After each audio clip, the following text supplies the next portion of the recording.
ആയിരിക്കുന്ന ഒരു ദ്വാരക നിർമ്മിച്ചുകൊണ്ട് എല്ലാവരെയും അവിടേക്ക് മാറ്റി എന്ന് മാത്രമല്ല, അവിടെ വച്ചിട്ടാണ് ഭഗവാന്റെ രുക്മിണി കല്യാണം ഉണ്ടായത്. ആനർത്താധിപതി ശ്രീമാൻ രൈവതോ രേവതിം സുധാം ബ്രഹ്മണാചോദിത പാതാൽ ബലായേതി പുരോഹിതം. ബലരാമസ്വാമി ആനർത്താധിപതിയായിരിക്കുന്ന രേവതൻ്റെ പുത്രി രേവതിയെ വിവാഹം കഴിച്ചു. അതേപോലെ ശ്രീകൃഷ്ണ ഭഗവാനും വൈദർഭ്യം ഭീഷ്മകഥതാം ക്ഷയോ മാത്രം സ്വയംവരെ, ആ രുക്മിണിയെ സ്വയംവരത്തിൽ കൂടി വിവാഹം കഴിച്ചു എന്നാണ്. അപ്പോൾ എന്താണ് സ്വയംവരം? സ്വയം വരിക്കുന്നവൾ സ്വയംവരം. സ്വയം വൃണോതീതി സ്വയംവര.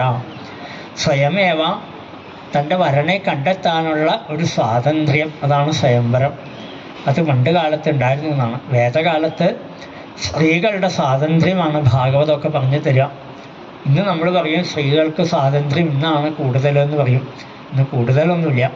രാത്രിയിലും ഇറങ്ങി നടക്കാമെന്നുള്ള ഒരു സ്വാതന്ത്ര്യം മാത്രമേ ഉള്ളൂ. വേറെ ഒരു സ്വാതന്ത്ര്യം ഇല്ല എന്ന് മാത്രം. പക്ഷേ പണ്ടങ്ങനെയായിരുന്നില്ല.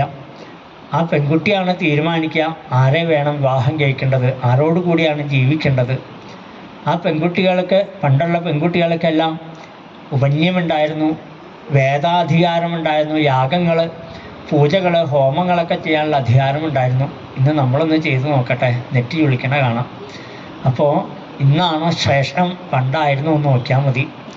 രുക്മിണിയാണെങ്കിലും പാഞ്ചാലിയാണെങ്കിലും സീതയാണെങ്കിലും ഒക്കെ സ്വയംവരമാണ്. ആരുടെ കഥ എടുത്ത് നോക്കിയാലും ഒക്കെ സ്വയംവരം തന്നെയായിരുന്നു. ഇപ്പോൾ സ്വയംവരം എന്നും ആവാന്നർത്ഥം, എന്നുമുണ്ട് സ്വയംവരം. ഇപ്പോൾ സ്വയം വരിക്കുക, തനിക്കിഷ്ടമുള്ള ഒരാളെ വരിക്കുക. ഇപ്പോൾ രുക്മിണി സ്വയംവരമാണ് ചെയ്തത്. ശേഷം എന്താ, ആ രുക്മിണി അവതരിച്ച നിമിഷം തന്നെ അതിമനോഹരമായിരിക്കുന്ന ഒരു അശ്വരീരി കേട്ടു. 4 കൈയുള്ള ഒരാൾക്ക് ഈ പെൺകുട്ടിയെ കൊടുക്കണം. അതോടുകൂടി ഭീഷ്മക മഹാരാജാവും ഭാര്യയായിരിക്കുന്ന മഹാദേവിക്കും മനസ്സ് മുഴുവനും കൃഷ്ണൻ്റെ അടുത്ത് എത്തിക്കഴിഞ്ഞിരിക്കണം. ആ രുക്മിണിയുടെ മനസ്സും അത് മാത്രമേ ഉള്ളൂ. അതേപോലെ തന്നെയാണ് ദമഘോഷൻ്റെ പുത്രനായിരിക്കുന്ന ശിശുപാലൻ ജനിക്കുന്ന സമയത്ത് 4 കൈയോടും 3 കണ്ണോടും കൂടിയിട്ടാണ് അത്ര മൂപ്പര് ജനിക്കുകയുണ്ടായത്. പല അപശകുണങ്ങൾ കണ്ടു ലോകത്തിൽ. അപ്പോഴും ഒരു അശരീരി വാക്ക് കേട്ടു, ഈ കുട്ടിയെ ആരുടെ മടിയിലാണോ കിടത്തുന്നത് ആ സമയത്ത് അധികമുള്ള ഒരു കണ്ണും 2 കൈകളും പോകും. അങ്ങനെ പോവുകയാണെങ്കിൽ ആ ആളാൽ ഈ ഉണ്ണി മരിക്കാൻ കാരണമാകുമെന്ന് പറഞ്ഞു. അതോടുകൂടി ദമഘോഷൻ്റെ അമ്മ എന്തു ചെയ്യും, ആര് കൊട്ടാരത്തിലേക്ക് വന്നാലും അവരുടെ മടിയിലൊക്കെ 4 കൈയും 3 കണ്ണുള്ള കുട്ടിയെ കൊണ്ട് കിടത്തും. ആരുടെ മടി കൊണ്ട് കിടത്തിയാലും കുട്ടിക്ക് ഒരു കുഴപ്പമില്ല. ഇതറിഞ്ഞ കൃഷ്ണനും രാമനും കൂടി അങ്ങോട്ട് കയറി ചെന്നു. കയറി ചെല്ലുക മാത്രമല്ല, കണ്ണൻ്റെ മടിയിലും അമ്മ കൊണ്ട് കിടത്തി കുട്ടിയെ. കിടത്തേണ്ട താമസം കണ്ണും പോയി 2 കൈയും പോയി. അന്ന് മോൾക്ക് ആ അമ്മ കണ്ണൻ്റെ പാദത്തിൽ വീണ് നമസ്കരിച്ചു, കരഞ്ഞുകൊണ്ട് പറഞ്ഞു, എൻ്റെ കുട്ടിയെ ഒന്നും ചെയ്യരുതേ എന്ന് പറഞ്ഞു. ഭഗവാൻ പറഞ്ഞു, 100 അപരാധം വരെ ഞാൻ പോക്കും, ബാക്കിത്തെ കാര്യം ഞാൻ ഏറ്റു എന്ന് പറഞ്ഞു. അന്ന് മോൾക്ക് തുടങ്ങിയ ദേഷ്യമാണ് കൃഷ്ണനോട്. ആ ദേഷ്യം എന്നെ കൊല്ലാൻ കൃഷ്ണനാണ് എന്നൊരു ചിന്ത വന്നപ്പോൾ, കൃഷ്ണൻ്റെ കൈകൊണ്ട് താൻ മരിക്കുന്നറിഞ്ഞപ്പോൾ അന്ന് മോൾക്കുള്ള ദേഷ്യഭക്തി ആ ചേതിവന് നിറഞ്ഞു വരാൻ തുടങ്ങി. അതിന് കൂട്ടി നിൽക്കുകയും ചെയ്തു. ആരാ? ഈ രുക്മിണിയുടെ 5 ഏട്ടന്മാർ. എല്ലാവരും എത്ര മനോഹരന്മാരാണ്. രുക്മ്യഗ്രജോ രുക്മരഥോ. ഇവിടെ രുക്മം റുക്ക് എന്നാണ് എഴുതിക്കുന്നത്. രുക്മം എന്ന് പറഞ്ഞാൽ സ്വർണം. നമ്മൾ രുക്മിണി എന്ന് പറയും. രുക്മിണി എന്ന് പറയേണ്ടതിനാണ് രുക്മിണി എന്ന് പറയും. അവിടെ കാന്നുള്ളതിന് ജീ വന്നാൽ എന്തായിരിക്കും? രോഗം എന്നാണ് അർത്ഥം. രുക്മം എന്ന് പറഞ്ഞാൽ രോഗം. നമ്മൾ വിളിക്കണമൊക്കെ രുക്മിണി എന്നാണ്. അപ്പോൾ രോഗിണി എന്നാണ് വിളിക്കുക.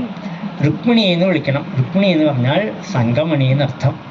അപ്പോൾ ആ തങ്കമണിയാണ്. എല്ലാവരും സ്വർണം പോലെ മുത്തകളാണ്. പക്ഷേ സ്വർണമാണെങ്കിലും ചെളിയിൽ പോയാൽ എന്താ ചെയ്യുക? അതേപോലെ തന്നെ ശിശുപാലനോട് കൂടിയുള്ള ബന്ധം വന്നപ്പോൾ അവർക്കും കൃഷ്ണനോട് ദേഷ്യം വന്നു. കാരണം എന്താ? എൻ്റെ സഹോദരിയായിരിക്കുന്ന ഒരേ ഒരു രുക്മിണിക്ക് മനസ്സ് കൃഷ്ണങ്കിലേക്കാണെന്ന് അറിഞ്ഞപ്പോൾ തന്നെ ഏട്ടന്മാർക്ക് ദേഷ്യം വന്നു. കാരണം എന്തുകൊണ്ടാണ്? ഞങ്ങളാരാണ്? ഞങ്ങൾ രാജകുമാരന്മാരല്ലേ, ഞങ്ങൾ കുണ്ടിനുപുരത്തിലെ ഭീഷ്മക രാജാവിൻ്റെ മക്കളല്ലേ? ആ ഒരു ചിന്ത വന്നു ഏട്ടന്മാർക്ക്.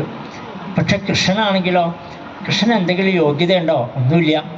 കാരാഗ്രഹത്തിലെ ജനനം, വളർന്നത് മറ്റൊരിടത്ത്, കുട്ടിക്കാലം മുളയ്ക്ക് മോഷണം തന്നെ പണി, പാലും വെണ്ണയും ഒക്കെ മോഷ്ടിച്ച് കള്ളകൃഷ്ണ എന്നുള്ള വിളി, സ്ത്രീകളുടെ വസ്ത്രം മോഷ്ടിച്ചു, എന്തെല്ലാം പരാതികളാണ് കൃഷ്ണനെക്കുറിച്ച്. ഇനി രുക്മിണിയാണെങ്കിലോ സ്വർണം പോലെ തിളങ്ങിക്കൊണ്ടിരിക്കുന്ന രുക്മിണി, കൃഷ്ണനെ കണ്ടാലോ കറുത്ത് കരിക്കട്ട പോലെ ഒരു സാധനം. അപ്പോൾ പിന്നെ എങ്ങനെയാ യോജിപ്പ് വരാം? അങ്ങനെയുണ്ടല്ലോ, നമ്മളിതൊക്കെ നോക്കില്ലേ, നിറം നോക്കണം, വിദ്യാഭ്യാസം നോക്കണം, ജോലി നോക്കണം. ഇനി ഏതെങ്കിലും സമ്പത്ത് സ്വന്തമായിട്ടുണ്ടോ കൃഷ്ണന്? അതുമില്ല. ദ്വാരകാനാഥ എന്നൊക്കെ കൃഷ്ണനെ വിളിക്കുമെങ്കിലും ദ്വാരക ആധാരം രജിസ്റ്റർ ചെയ്തിരിക്കുന്നത് ഏട്ടൻ്റെ പേരില്ല, ഏട്ടനാ കാരണവർ. അപ്പോൾ പിന്നെ അതിലും കാര്യമില്ല. ഇനി വേറെ എന്തെങ്കിലും ഉണ്ടോ കൂടെ? ഒന്നുമില്ല. ആകെയുള്ള ഒരു മുളംതണ്ട് മാത്രമുണ്ട്. അതെന്നാ സ്വർണ്ണം കൊണ്ടാണെങ്കിൽ അതെങ്കിലും ഉണ്ടെന്ന് പറയാം, അതൊന്നുമില്ല. അത് വെറുതെ കാട്ടിലെ പാഴ്മുളം തണ്ട്. അപ്പോൾ എന്ത് യോഗ്യതയാണ് കൃഷ്ണനുള്ളതെന്ന് വെച്ചാൽ ഒരു യോഗ്യതയും പറയാനില്ല. ആ കൃഷ്ണൻ്റെ അടുത്തേക്ക് തൻ്റെ സഹോദരിയുടെ മനസ്സെത്തി എന്ന് കണ്ടപ്പോഴാണ് ഏട്ടന്മാർക്ക് അത് സഹിച്ചില്ല. ഏട്ടന്മാർ എന്ത് ചെയ്തു? അതുകൊണ്ട് തന്നെ ആ ശിശുപാലനാകുന്ന രാജാവിന് വിവാഹം കഴിച്ചു കൊടുക്കാൻ തീരുമാനിച്ചു. പാവം, അതിനു വേണ്ട എല്ലാ തയ്യാറെടുപ്പുകളും ഒക്കെ ആയപ്പോഴും രുക്മിണിയുടെ മനസ്സ് മുഴുവനും എവിടെയാണ്? കൃഷ്ണൻ്റെ അടുത്താണ്. ഗൃഹാഗതൈകീയമാന തമ്മേനെ സതുസമ്പതിയും. തൻ്റെ കൊട്ടാരത്തിലേക്ക് വന്നവർ കൃഷ്ണനെക്കുറിച്ച് പറഞ്ഞ് മനസ്സിൽ മുഴുവനും സ്മരണം, കൃഷ്ണനെക്കുറിച്ചുള്ള സ്മരണം മാത്രമേ ഉണ്ടായിട്ടുള്ളൂ. അങ്ങനെയുള്ള ആ രുക്മിണിക്ക് ശിശുപാലൻ്റെ അടുത്തേക്ക് പോവാന്ന് പറഞ്ഞാൽ അത് അത്രയും വിഷമാണ്. ഒരു ബ്രാഹ്മണൻ വന്ന് ചോദിച്ചു, എന്താ രുക്മിണി വിഷമിച്ചിരിക്കുന്നത്? അല്ല, എൻ്റെ മനസ്സ് കണ്ണൻ്റെ അടുത്തേക്കാണ്. എന്നെ ഇതാ ഏട്ടന്മാരൊക്കെ പാടെ കൂടി നാളത്തെ കഴിഞ്ഞ് മറ്റന്നാൾ ആ ശിശുപാലൻ എന്ന വയസ്സിന് കൊടുക്കാൻ പോകും. 16 വയസ്സേ രുക്മിണിക്കായിട്ടുള്ളൂ. 71 വയസ്സായി ശിശുപാലന്. ആൾക്ക് വിവാഹം കഴിച്ചു കൊടുക്കേ. എന്താ അപ്പം അതിനൊരു കണക്ക്? 16 വയസ്സിനാണ് പ്രാധാന്യം കേട്ടോ, 17-നല്ല. നമ്മളൊന്നും കൂടെ കൂട്ടിയിട്ടാണ് എന്ത് പറയുക, മധുര 17 എന്ന് പറയും. മധുര 17 ഇല്ല, മധുര 16 ഉള്ളൂ. 16 എന്ന് പറഞ്ഞാൽ നമുക്ക് വേറൊരു ചിന്ത വരുമല്ലോ, അതുകൊണ്ടാണ്. ദേവിക്ക് പ്രായം എത്രയാ? നിത്യാ ഷോഡശികാരൂപ ശ്രീകണ്ഠാർത്ഥ ശരീരിണി. ലളിതാസഹസ്രനാമത്തിൽ ഭംഗിയായിട്ട് പറഞ്ഞിട്ടുണ്ട്. നിത്യാ ഷോഡശികാരൂപ. അമ്മയ്ക്കെന്നും 16 വയസ്സാണ്. കാരണം 16 പൂർണ്ണതയെ കാണിക്കുന്നതാണ്. ചന്ദ്രൻ്റെ 15 കലകളും ഒരു തിഥിയും ചേർന്ന് അയക്കുന്ന 16 കലകളാണ് അമ്മയ്ക്ക്. അതുകൊണ്ട് 16 വയസ്സിന് മേലേക്ക് ദേവിക്ക് ഒരിക്കലും പോവില്ല എന്നാണ്. അതുകൊണ്ട് പണ്ട് മുളയ്ക്ക് നമ്മളും എന്ത് പറയും, മധുര 16 എന്ന് പറയാൻ ഒരു മടി പറഞ്ഞിട്ട് നമ്മളെന്ത് ചെയ്യും, ഒന്നും കൂടെ കൂട്ടി മധുര 17കാരി പറയാലോ, കുഴപ്പമൊന്നുമില്ല. അങ്ങനെ പറഞ്ഞതാ. അങ്ങനെ ഇല്ല കേട്ടോ, 17 ഇല്ല, 16 നിർത്താം. അപ്പോൾ ആ ഭാവം അമ്മയ്ക്ക് ഇപ്പം എന്തായി? ആ രുക്മിണി ദേവി മനോഹരമായിരിക്കുന്ന ഒരു സന്ദേശം, സപ്തപതി എന്ന് പേരായിരിക്കുന്ന 7 ശ്ലോകങ്ങളോട് കൂടിയിട്ടുള്ള ആ സന്ദേശം കൊടുത്ത് ബ്രാഹ്മണൻ്റെ അടുത്ത് കൊടുത്തു. ബ്രാഹ്മണൻ അതുകൊണ്ട് അവിടെ എത്തേണ്ട താമസം ഭഗവാൻ ആ ബ്രാഹ്മണനോടൊപ്പം ദ്വാരകയിൽ വന്നു. ഭഗവാനെയും ഏട്ടനെയും വേണ്ട മാതിരി പൂജിച്ചിരുത്തിക്കൊണ്ട് ആ രുക്മിണിയുടെ സുന്ദരമായിരിക്കുന്ന വിവാഹം നടത്തുകയാണ്. ആ കഥകളാണ് നമ്മൾ കേൾക്കാനുള്ളത്. കഴിഞ്ഞിട്ട് നമുക്ക് പറ്റണതുപോലെ അനുസ്മരിക്കാം. മഹാലക്ഷ്മിയായിരിക്കുന്ന രുക്മിണിയെ വേളി കഴിക്കുകയാണ്. ആ രംഗമാണ്.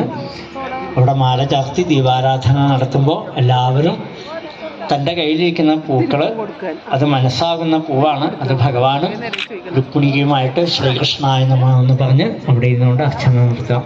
നമ്മൾ വിവാഹം വായിക്കണം. ശ്രീശുകൗവാച ഏവം ഭഗവതാ തന്വേ രാമേണ പ്രതിബോധിതാ വൈമനസ്യം പരിത്യജ്യ മനോ ബുദ്ധ്യാ സമാദധേ പ്രാണാവശേഷ ഉത്സൃഷ്ടോ ദിഗ്ഭി ഹതബലപ്രഭ സ്മരൻ വിരൂപകരണം വിദധാത്മമനോരഥ ചക്രേ ഭോജകടം നാമ നിവാസായ മഹൽപുരം അഹത്വാ ദുഹ്മതിം കൃഷ്ണമപ്രത്യൂഹയവീയസീം കുണ്ടിനം ന പ്രവേക്ഷ്യാമിത്യുക്ത്വാ തത്രാവസൽ അരുഷാ ഭഗവാൻ ഭീഷ്മകസുതാമേവം നിർജിത്യ ഭൂമിപാൻ പുരമാനീയൗ വിധിവൽ ഉപേമേ കുരുദ്വഹ സർവത്ര ഗോവിന്ദനാമ സങ്കീർത്തനം ഗോവിന്ദ ഗോവിന്ദ ഹരേ നാരായണ ഹരേ നാരായണ ഹരേ നാരായണ ഹരേ നാരായണ ഹരേ നാരായണ ഹരേ നാരായണ ഹരേ നാരായണ ഹരേ നാരായണ ഹരേ നാരായണ